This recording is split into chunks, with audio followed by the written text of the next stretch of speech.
hello everyone हैन तपाईहरुलाई आज दिन चाहिँ कस्तो भइरहेको छ हाम्रोमा चाहिँ दिन ढिलै भइसक्यो पानीले एकछिन रन्चपिन आउँछ अन्त आज चाहिँ म लन्चमा के बनाउन आँटेको भन्दाखेरि चाहिँ जाडो चिसो पानी परिरहेको बेलामा हैन आलु पराठा बनाऊँ भनेको तातो सबैजनाले त्यही खाने हेरे हो अन्त चाहिँ कति भात खानु भनेर चाहिँ मुखलाई पनि फेरौँ न फेरि भनेर चाहिँ खानु बनाउनु आँटेको छु सबै रेडी बनाइरहेको छु हो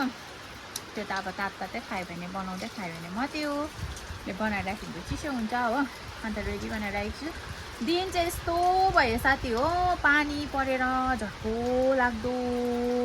धुम्मा पानीले चाहिँ छोडेन है हाम्रोतिर चाहिँ हो यस्तो हुँदैछ पानीले हेर्नु न झर्को बनायो पानीले हो अन्त म चाहिँ सबै रेडी बनाइरहेको छु यो आलुको मसला हो अँधेरो आयो तर अँधेरो आयो अँधेरो भयो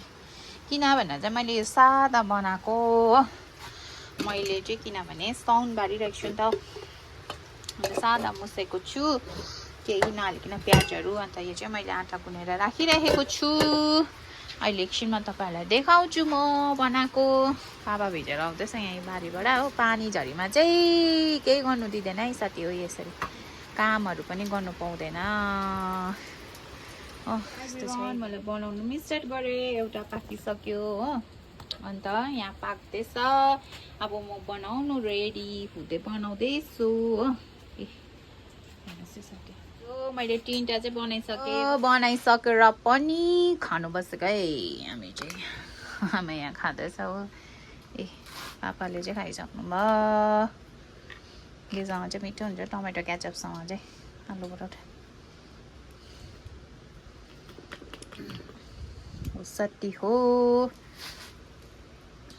टेस्ट गरेर भन्छु ल तपाईहरुलाई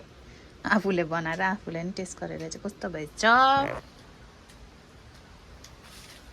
मिठो भएछ हो दामी छ है कोही कोही बेला